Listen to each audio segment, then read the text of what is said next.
ಕಡಿಮೆ ಸಿಬಿಲ್ ಸ್ಕೋರ್ ನಿಂದ ಸಾಲ ಕ್ರೆಡಿಟ್ ಕಾರ್ಡ್ ಅಪ್ಲಿಕೇಶನ್ ರಿಜೆಕ್ಟ್ ಆಗ್ತಾ ಇದೆಯಾ? ಇನ್ ಮುಂದೆ ಆಗಲ್ಲ. SBM Z ಕ್ರೆಡಿಟ್ ಕಾರ್ಡ್ ಬಳಸಿ ಈಸಿಯಾಗಿ ಕ್ರೆಡಿಟ್ ಸ್ಕೋರ್ ಅನ್ನ 750 ಗಿಂತ ಜಾಸ್ತಿ ಮಾಡ್ಕೋಬಹುದು. ಇದೊಂದು FD ಆಧಾರಿತ ಕಾರ್ಡ್. UPI ಬಳಸಿ ಕ್ರೆಡಿಟ್ ಕಾರ್ಡ್ ಬ್ಯಾಲೆನ್ಸ್ ಅನ್ನ ಖರ್ಚು ಮಾಡಬಹುದು. FD ಗೆ RBI ಗ್ಯಾರಂಟಿಯೊಂದಿಗೆ 7% ಇಂಟ್ರೆಸ್ಟ್ ಕೂಡ ಸಿಗುತ್ತೆ. 30 ದಿನದಲ್ಲೇ ಕ್ರೆಡಿಟ್ ಸ್ಕೋರ್ ನಲ್ಲಿ ಇಂಪ್ರೂವ್ಮೆಂಟ್ ಕೂಡ ನೋಡಬಹುದು. ಡಿಸ್ಕ್ರಿಪ್ಷನ್ ಹಾಗೂ ಪಿನ್ ಕಾಮೆಂಟ್ ನಲ್ಲಿರೋ ಲಿಂಕ್ ಮೂಲಕ Z ಆಪ್ ಡೌನ್ಲೋಡ್ ಮಾಡಿ. ಸ್ನೇಹಿತರೆ, ಆಪರೇಷನ್ ಸಿಂಧೂರ್ ವೇಳೆ ಭಾರತ 4 ದಿನ ದಾಳಿಗಿಳಿದಾಗ ಸೆನ್ಸೆಕ್ಸ್ ಸುಮಾರು 2% ಬಿದ್ದಿತ್ತು. $81 ಬಿಲಿಯನ್ ಮಾರ್ಕೆಟ್ನಿಂದ ಕಿತ್ಕೊಂಡು ಹೋಗಿತ್ತು. ಆದರೆ ಇಸ್ರೇಲ್ 2 ವರ್ಷದಿಂದ ನಿರಂತರವಾಗಿ ಯುದ್ಧ ಮಾಡ್ತಾ ಇದೆ. ಇರಾನ್, ಹೆಜ್ಬುಲ್ಲಾ, ಹಮಾಸ್ ಎಲ್ಲರನ್ನ ಪುಡಿಗಡ್ತಾ ಇದೆ. ಹೀಗಿದ್ರು ಇಸ್ರೇಲ್ ಷೇರುಪೇಟೆ ಕುಸಿಯೋದಿರಲಿ 250% ಜಂಪ್ ಆಗಿದೆ. ಯುದ್ಧ ಮಾಡಬೇಕಾದ್ರೆ ಹಲವು ರಾಷ್ಟ್ರಗಳ ಆರ್ಥಿಕತೆ ಡೌನ್ ಆದರೆ ಇವ್ರದ್ದು ಮಾತ್ರ ಮೇಲಕ್ಕೆ ಹೋಗ್ತಾ ಇದೆ. 2 ವರ್ಷದಲ್ಲಿ ಇಸ್ರೇಲ್ ಎಕಾನಮಿ 3% ಹಿಗ್ಗಿದೆ. ಎಕಾನಮಿ ಗ್ರೋ ಆಗಿದೆ. $35 ಬಿಲಿಯನ್ ವಿದೇಶಿ ಹೂಡಿಕೆ ಇಸ್ರೇಲ್ಗೆ ಹರಿದು ಬಂದಿದೆ. ಅಷ್ಟು ಚಿಕ್ಕ ರಾಷ್ಟ್ರಕ್ಕೆ $35 ಬಿಲಿಯನ್ ವಿದೇಶಿ ಹೂಡಿಕೆ ಹರಿದು ಬಂದಿದೆ. ಇಷ್ಟು ಸಂಘರ್ಷದ ನಡುವೆ ಹಾಗಿದ್ರೆ ಸದಾ ಯುದ್ಧದಲ್ಲಿ ಮುಳುಗಿದ್ರೂ ಕೂಡ, ಬರೀ ಬಡಿದಾಟ ಆದರೂ ಕೂಡ ಇಸ್ರೇಲ್ ಎಕಾನಮಿ ಹೆಂಗೆ ಮುಂದಕ್ಕೆ ಹೋಗುತ್ತೆ, ಸರ್ವೈವ್ ಆಗುತ್ತೆ? ಏನ್ ಮ್ಯಾಜಿಕ್? ಒಂದೆರಡು ಯುದ್ಧಕ್ಕೆ ಆರ್ಥಿಕತೆ ಬರಿದು ಮಾಡಿಕೊಳ್ಳೋ ರಾಷ್ಟ್ರಗಳ ಮುಂದೆ 8 ದಶಕದಲ್ಲಿ 16 ಯುದ್ಧಗಳನ್ನು ಕಂಡ ಇಸ್ರೇಲ್ ಶ್ರೀಮಂತವಾಗಿ ಉಳ್ಕೊಂಡಿರೋದು, ಇನ್ನೂ ಪ್ರೋಗ್ರೆಸ್ ಆಗ್ತಿರೋದು ಹೆಂಗೆ? ಇಸ್ರೇಲ್ ಎಕಾನಮಿಯಲ್ಲಿ ಅಂಥದ್ದು ಏನಿದೆ? ಸೇನೆಗೆ ದುಡ್ಡು ಎಲ್ಲಿಂದ ಹರಿದು ಬರುತ್ತೆ? ಬನ್ನಿ ಇಸ್ರೇಲ್ ಆರ್ಥಿಕ ಯಶಸ್ಸಿನ ಹಿಂದಿರೋ ರಹಸ್ಯವನ್ನ ಈ ವರದಿಯಲ್ಲಿ ಕ್ವಿಕ್ ಆಗಿ ನೋಡ್ತಾ ಹೋಗೋಣ. ಸಿರಿವಂತ ಮಿಡಲ್ ಈಸ್ಟರ್ನ್ ರಾಷ್ಟ್ರ, ಯುದ್ಧದಲ್ಲಿದ್ರೂ ಕುಗ್ಗದ ಶ್ರೀಮಂತಿಕೆ. ಸ್ನೇಹಿತರೆ, ನೋಡೋಕೆ ಚೋಟು ಮೆಣಸಿನಕಾಯಿ ತರ ಕಾಣೋ ಇಸ್ರೇಲ್ ಮಿಡಲ್ ಈಸ್ಟ್ನ 2ನೇ ಶ್ರೀಮಂತ ರಾಷ್ಟ್ರ. $57,000 ತಲಾ ಆದಾಯ ಹೊಂದಿದೆ. $57,000. ಕತಾರ್ ಬಿಟ್ರೆ ಶ್ರೀಮಂತಿಕೆಯಲ್ಲಿ ಇಸ್ರೇಲ್ನ ಮೀರಿಸೋ ಮತ್ತೊಂದು ರಾಷ್ಟ್ರ ಮಿಡಲ್ ಈಸ್ಟ್ನಲ್ಲಿ ಇಲ್ಲ. ತೈಲ ದೊರೆ ಸೌದಿ, UAEಗಿಂತಲೂ ಇಸ್ರೇಲ್ ಜನರು ಶ್ರೀಮಂತರು. ಜರ್ಮನಿ, ಬ್ರಿಟನ್ ಕೂಡ ಇಸ್ರೇಲ್ಗೆ ಸಾಟಿ ಇಲ್ಲ. ಆದರೆ ನಿರಂತರವಾಗಿ 2 ವರ್ಷಗಳಿಂದ ಯುದ್ಧದಲ್ಲಿ ಮುಳುಗಿದ್ರೂ ಕೂಡ ಈ ಶ್ರೀಮಂತಿಕೆ ಕಮ್ಮಿ ಆಗ್ತಾ ಇಲ್ಲ. ಮೊದಲನೇ ಕ್ವಾರ್ಟರಲ್ಲಿ ಇಸ್ರೇಲ್ GDP ಬೆಳವಣಿಗೆ 4% ಇದೆ. ಇಷ್ಟು ಶ್ರೀಮಂತ ರಾಷ್ಟ್ರದ್ದು. ಹಣದುಬ್ಬರ ಕೇವಲ 3.1% ಇದೆ. ನಿರುದ್ಯೋಗ ಪ್ರಮಾಣ ಕೂಡ ಬರೀ 3% ಇದೆ. ವಿತ್ತೀಯ ಕೊರತೆ GDP 5%ಗೆ ಸೀಮಿತವಾಗಿದೆ. $223 ಬಿಲಿಯನ್ ವಿದೇಶಿ ವಿನಿಮಯ ಇಸ್ರೇಲ್ ಖಜಾನೆಯಲ್ಲಿ ಕೊಳಿತಾ ಇದೆ. ಅಷ್ಟು ಚಿಕ್ಕ ರಾಷ್ಟ್ರದ್ದು $223 billion forex reserve. Pakistan $2-3 billion ಹಿಡ್ಕೊಂಡು ಭಿಕ್ಷೆ ಬೇಡ್ತಾ ಇದೆ. ನಾವು 140 ಕೋಟಿ ಜನಸಂಖ್ಯೆ ಇರೋ ಭಾರತ $600 ಬಿಲಿಯನ್ $700 ಬಿಲಿಯನ್ ಆಸುಪಾಸಲ್ಲಿ ನಾವು ಮೇಲೆ ಕೆಳಗೆ ಹೋಗ್ತಾ ಇರ್ತೀವಿ. ಇಷ್ಟು ಸಣ್ಣ ರಾಷ್ಟ್ರ, ನಮ್ದು 2 ಸಿಟಿ ಅಷ್ಟು ದೊಡ್ಡ ಇರೋ ರಾಷ್ಟ್ರ $223 ಬಿಲಿಯನ್ ಇಟ್ಕೊಂಡಿದೆ ವಿದೇಶಿ ವಿನಿಮಯವನ್ನ. ಯಾವುದೇ ಆರ್ಥಿಕ ಮಾನದಂಡ ತೆಗೆದು ನೋಡಿದ್ರು ಕೂಡ ಇಸ್ರೇಲ್ ಯುದ್ಧದಲ್ಲಿ ಒದ್ದಾಡ್ತಿರೋ ರಾಷ್ಟ್ರ ಅಂತ ಅನ್ಸೋದೇ ಇಲ್ಲ. ಯಾವುದೋ ಅಭಿವೃದ್ಧಿ ಹೊಂದಿದ ಸೂಪರ್ ಪವರ್ ರೀತಿ ಈಗಲೂ ಮೇಲಕ್ಕೆ ಹೋಗ್ತಾನೆ ಇದೆ. ಇಸ್ರೇಲ್ನ ಆರ್ಥಿಕತೆ ಅಷ್ಟು ಸ್ಟ್ರಾಂಗ್ ಆಗಿದೆ. ಮಿಲಿಟರಿ ಮೇಲೆ ಸಿಕ್ಕಾಪಟ್ಟೆ ಖರ್ಚು ಮಾಡ್ತಾರೆ. ಆದರೂ ಕೂಡ ಚೆನ್ನಾಗಿರೋ ಮೂಲ ಸೌಕರ್ಯ ಇಟ್ಕೊಂಡು, ಬೇರೆದಕ್ಕೂ ಖರ್ಚು ಮಾಡಿಕೊಂಡು, ಇನೋವೇಷನಿಗೆ ಖರ್ಚು ಮಾಡಿಕೊಂಡು, ಸಂಶೋಧನೆ ಖರ್ಚು ಮಾಡಿಕೊಂಡು ಪ್ರೋಗ್ರೆಸ್ ಆಗ್ತಿದ್ದಾರೆ. ಏನು ಕಾರಣ? ಇದಕ್ಕೆ 2 ಕಾರಣ ಇದೆ. ಇಸ್ರೇಲ್ನ 2 ಬಲಿಷ್ಠ ಎಂಜಿನ್ಗಳು ಕಾರಣ ಇದಕ್ಕೆ. ದೈತ್ಯ ಟೆಕ್ ಇಂಡಸ್ಟ್ರಿ. ಸ್ನೇಹಿತರೆ, ಎಷ್ಟೇ ಅಸ್ಥಿರ ವಾತಾವರಣ ಇದ್ರೂ ಕೂಡ, ಯಾವುದೇ ಯುದ್ಧ ನಡೀತಾ ಇದ್ರೂ ಕೂಡ ಇಸ್ರೇಲ್ ಎಕಾನಮಿ ಮುಳುಗದಂತೆ ಹಿಡಿದೆತ್ತಾ ಇರುವುದು ಇಸ್ರೇಲ್ನ ಟೆಕ್ ಕ್ಷೇತ್ರ. ಕೇವಲ ಇದೊಂದೇ ಕ್ಷೇತ್ರ ಇಸ್ರೇಲ್ GDPಗೆ 35% ಕಾಂಟ್ರಿಬ್ಯೂಟ್ ಮಾಡುತ್ತೆ. 35% ಬರೀ ಟೆಕ್ನಾಲಜಿ ಕ್ಷೇತ್ರ. ಇದಕ್ಕೆ ಕಾರಣ ಇಸ್ರೇಲ್ನಲ್ಲಿರೋ ಇನೋವೇಷನ್ನ ಕಲ್ಚರ್. ಒಂದು ಕಾಲದಲ್ಲಿ ಎಲ್ಲ ರಾಷ್ಟ್ರಗಳಂತೆ ಇಸ್ರೇಲ್ ಕೂಡ ಸೋಷಿಯಲಿಸಂ ಬಾಲ ಹಿಡಿದು ಹಳ್ಳ ಸೇರಿತ್ತು. ಸಾಲ GDPಯ 157%, ಹಣದುಬ್ಬರ 400% ತಲುಪಿ ಆರ್ಥಿಕತೆ ಹದಗೆಟ್ಟಿತ್ತು. ಸಮಾಜವಾದ ಮಾಡೋಕೆ ಹೋಗಿ ಸಮಾಜನೂ ಇಲ್ಲ, ವಾದನೂ ಇಲ್ಲ ಆಗಿತ್ತು.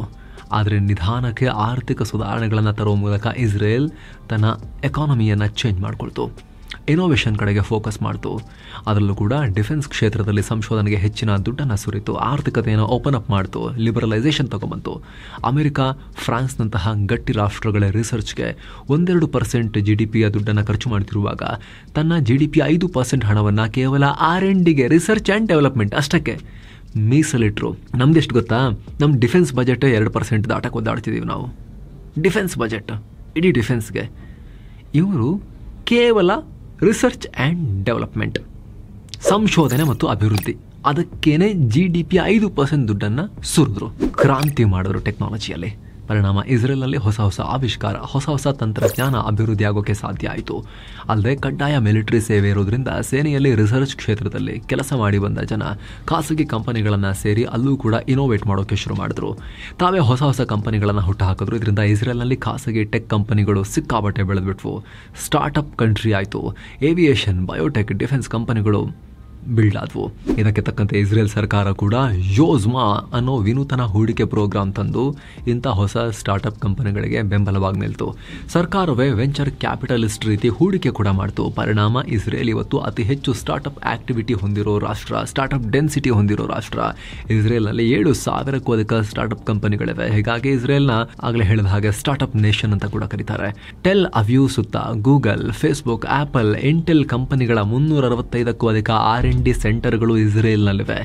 ಈ ಕಂಪನಿಗಳು $76 ಬಿಲಿಯನ್ ಅಧಿಕ ಮೌಲ್ಯದ ಹೈ ಟೆಕ್ನಾಲಜಿ ಪ್ರಾಡಕ್ಟ್ಸ್ನ ರಫ್ತು ಮಾಡ್ತಿದ್ದಾರೆ. ಅಂದರೆ ಇಸ್ರೇಲ್ ಆರ್ಥಿಕತೆಗೆ 6 ಲಕ್ಷ ಕೋಟಿಗೂ ಅಧಿಕ ದುಡ್ಡು ಕೇವಲ ಟೆಕ್ ಕ್ಷೇತ್ರ ಒಂದರಿಂದಲೇ ಬರ್ತಾ ಇದೆ. ಇಸ್ರೇಲ್ ಒಟ್ಟಾರೆ ಎಕ್ಸ್ಪೋರ್ಟ್ ಮಾಡೋದ್ರಲ್ಲಿ ಅರ್ಧ ಟೆಕ್ ಉತ್ಪನ್ನಗಳೇ ಇರ್ತವೆ. ವೇಸ್ ಅನ್ನೋ ನ್ಯಾವಿಗೇಷನ್ ಸಾಫ್ಟ್ವೇರ್ ಇರ್ಬೋದು, ಈಗ ಗೂಗಲ್ ತಗೊಂಡಿದೆ ಅದನ್ನು. ಮೊಬೈಲ್ ಐ ಅನ್ನೋ ಸೆಲ್ಫ್ ಡ್ರೈವಿಂಗ್ ಸಾಫ್ಟ್ವೇರ್ ಇರ್ಬೋದು, ಚೆಕ್ ಪಾಯಿಂಟ್ ಅನ್ನೋ ಸೈಬರ್ ಸೆಕ್ಯೂರಿಟಿ ಪ್ರಾಡಕ್ಟ್ ಇರ್ಬೋದು, ವಿಕ್ಸ್ ಸೈಬರ್ ಆರ್ಕ್ನಂತಹ ಕ್ಲೌಡ್ ಸರ್ವಿಸ್ ಇರ್ಬೋದು, ನೆಟ್ರಾಫಿಮ್ ಅನ್ನೋ ಡ್ರಿಪ್ ಇರಿಗೇಷನ್ ಸಿಸ್ಟಮ್ ಇರ್ಬೋದು.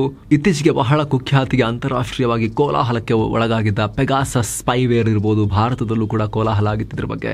ಹೀಗೆ ಇಸ್ರೇಲ್ ಕಂಪ್ಯೂಟರ್, ಎಲೆಕ್ಟ್ರಾನಿಕ್ ಪ್ರಾಡಕ್ಟ್ಸ್, ವೈಜ್ಞಾನಿಕ ಉಪಕರಣಗಳು ಸೇರಿದ ಹಾಗೆ ವಿಶ್ವಕ್ಕೆ ಬೇಕಾದ ಹೈಟೆಕ್ ಪ್ರಾಡಕ್ಟ್ಸನ್ನು ಕಂಡುಹಿಡಿಯುತ್ತೆ, ಉತ್ಪಾದಿಸುತ್ತೆ, ಮಾರುತ್ತೆ. ಇದರಿಂದ ನಿರಂತರವಾಗಿ ಇಸ್ರೇಲ್ ಆರ್ಥಿಕತೆಗೆ ದುಡ್ಡು ಹರಿಯೋ ರೀತಿ ನೋಡ್ಕೊಳ್ಳುತ್ತೆ. ಇಸ್ರೇಲ್ನ ಈ ಹೈಟೆಕ್ ಪ್ರಾಡಕ್ಟ್ಗಳ ಬಗ್ಗೆ ನಾವು ಈ ವಿಡಿಯೋದಲ್ಲಿ ಮಾಹಿತಿಯನ್ನು ಕೊಟ್ಟಿದ್ವಿ, ನೀವು ಅದನ್ನು ಚೆಕ್ ಮಾಡ್ಬೋದು ಸ್ನೇಹಿತರೆ. ಅಲ್ಲದೆ ಈ ಹೈಟೆಕ್ ಇಂಡಸ್ಟ್ರಿ ಇಸ್ರೇಲ್ನ 12%ಗೂ ಅಧಿಕ ಯುವಕರಿಗೆ ಜಾಬ್ ಕೊಡುತ್ತೆ. ಆ ಯುವಕರು ಇಸ್ರೇಲ್ ಎಕಾನಮಿಗೆ ಕಾಂಟ್ರಿಬ್ಯೂಟ್ ಮಾಡ್ತಾರೆ. ಜಾಗತಿಕ ಶಸ್ತ್ರಾಸ್ತ್ರ ಮಾರಾಟ, ಡ್ರೋನ್ನಿಂದ ಮಿಸೈಲ್ ತನಕ ಎಲ್ಲವೂ ಸೃಷ್ಟಿ. ಇನ್ನು ಇಸ್ರೇಲ್ ಆರ್ಥಿಕತೆಯನ್ನು ಬೂಸ್ಟ್ ಮಾಡ್ತಿರೋ ಮತ್ತೊಂದು ದೊಡ್ಡ ಎಂಜಿನ್ ಅಂದರೆ ಶಸ್ತ್ರಾಸ್ತ್ರ ಮಾರಾಟ. ಮ್ಯಾನುಫ್ಯಾಕ್ಚರಿಂಗ್ ಇಸ್ರೇಲ್ ಎಕಾನಮಿಗೆ 20% ಕೊಡುಗೆ ಕೊಡುತ್ತೆ. ಇದರಲ್ಲಿ ಡಿಫೆನ್ಸ್ ಎಕ್ಸ್ಪೋರ್ಟ್ನದ್ದೇ ಸಿಂಹಪಾಲು. ನಾವು ಸುಮಾರು 65ರಿಂದ 70% ಆಯುಧವನ್ನು ಹೊರಗಿಂದ ತರಿಸ್ಕೊಳ್ತಾ ಇದ್ದೀವಿ. ಸ್ವಾವಲಂಬಿ ಬಿಡಿ, ನಾವು ತುಂಬ ಅಂಬೆಗಾಲಿಡ್ತಾ ಇದ್ದೀವಿ. ಇವಾಗ ಓಪನ್ ಅಪ್ ಮಾಡಿಕೊಂಡು ಸ್ವಲ್ಪ ನಾವು ಬೆಳೆಯೋಕ್ಕೆ ಪ್ರಯತ್ನ ಪಡ್ತಾ ಇದ್ದೀವಿ, ಖಾಸಗಿಯವ್ರಿಗೂ ಕೂಡ ಅವಕಾಶ ಕೊಟ್ಟು. ಆದರೆ ತುಂಬ ಹಿಂದಿದ್ದೀವಿ ನಾವು. ಆದರೆ ಸೈಜ್ನಲ್ಲಿ ನಮ್ಮ ಯಾವುದೋ ಒಂದು ಜಿಲ್ಲೆಯಷ್ಟಿರೋ, 1-2 ಜಿಲ್ಲೆಯಷ್ಟಿರೋ ಇಸ್ರೇಲ್ ತನಗೆ ಬೇಕಾದ 40ರಷ್ಟು ಆಯುಧಗಳನ್ನು ತಾನೇ ಉತ್ಪಾದನೆ ಮಾಡಿಕೊಳ್ಳುತ್ತೆ. ಜಗತ್ತಿಗೆ $15 ಬಿಲಿಯನ್ ಮೌಲ್ಯದ ಶಸ್ತ್ರಾಸ್ತ್ರಗಳನ್ನು ಮಾರುತ್ತೆ ಇಷ್ಟು ಚಿಕ್ಕ ರಾಷ್ಟ್ರ. ಅಂದರೆ ಕೇವಲ ಶಸ್ತ್ರಗಳನ್ನೇ ಮಾರಿ ಇಸ್ರೇಲ್ 2 ಲಕ್ಷ ಕೋಟಿಗೂ ಅಧಿಕ ಹಣವನ್ನು ಸಂಪಾದಿಸುತ್ತೆ. ನಾವು ಇತ್ತೀಚೆಗೆ ಕಳ್ಸೋಕೆ ಶುರು ಮಾಡಿದ್ದೀವಿ ಬಿಲಿಯನ್ ಲೆಕ್ಕದಲ್ಲಿ.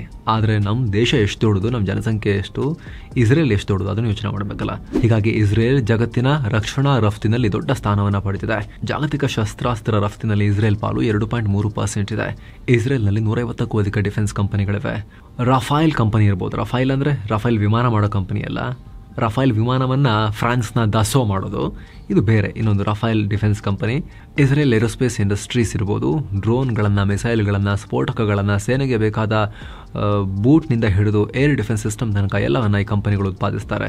ಎಲ್ಬಿಟ್ ಸಿಸ್ಟಮ್ಸ್ ಅನ್ನೋ ಕಂಪನಿ ಎಲೆಕ್ಟ್ರಾನಿಕ್ ವಾರ್ಫೇರ್ಗೆ, ಸೈಬರ್ ದಾಳಿಗೆ ಬೇಕಾದ ಸಿಸ್ಟಮ್ನ ತಯಾರಿಸುತ್ತೆ. ಡ್ರೋನ್ಗಳನ್ನು ಮಾಡ್ತಾರೆ.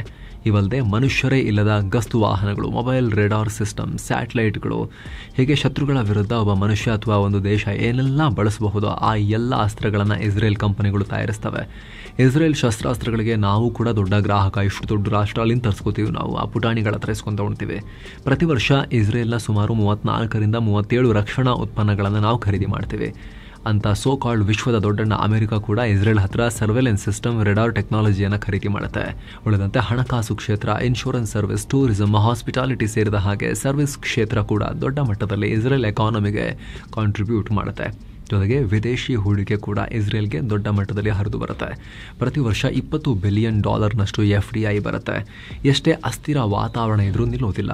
ಕಾರಣ ಜಗತ್ತಲ್ಲಿ ಇದುವರೆಗೆ ಏನೇ ಪ್ರಗತಿಯಾಗಿದ್ರು, ಆರ್ಥಿಕ ಬೆಳವಣಿಗೆಯಾಗಿದ್ರು ಇನೋವೇಷನ್ ಮೂಲಕ, ಟೆಕ್ನಾಲಜಿ ಮೂಲಕ ಆಗಿದೆ.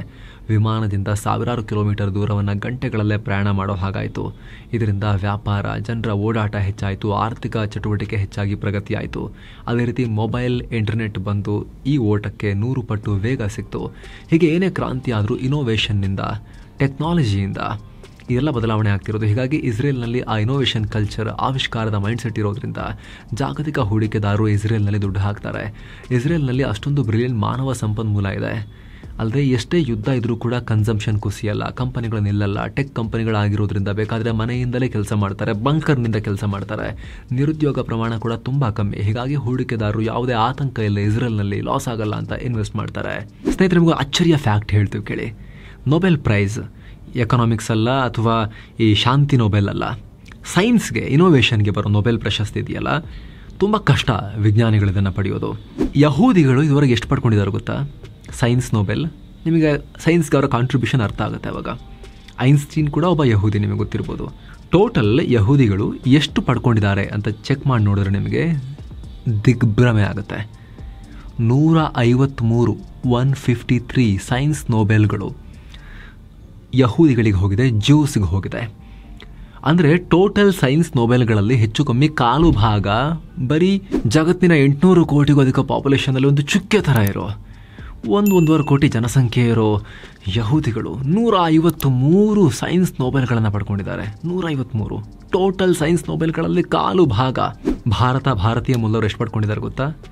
4 ತಗೊಂಡಿದ್ದಾರೆ. 4 ಸೈನ್ಸ್ ನೊಬೆಲ್.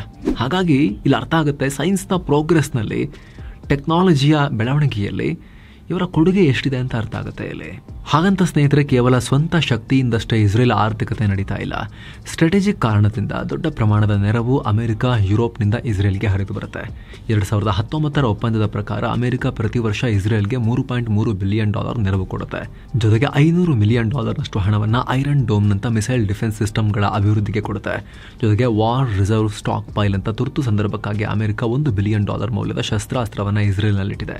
ಹೀಗೆ ಅಮೆರಿಕ, ಯುರೋಪ್ ಬೆಂಬಲ, ಆರ್ಥಿಕ ನೆರವು ಕೂಡ ಇಸ್ರೇಲ್ ಎಕಾನಮಿ ಮುಳುಗದಂತೆ ತಡೆ ಹಿಡಿತಾ ಇವೆ. ಸ್ನೇಹಿತರೆ, ಈ ಬಗ್ಗೆ ನಿಮಗೆ ಏನನ್ಸುತ್ತೆ ಕಾಮೆಂಟ್ ಮಾಡಿ ತಿಳಿಸಿ. ಮತ್ತೆ ಭೇಟಿ ಆಗ್ತಿರೋಣ. ನಮಸ್ತೆ.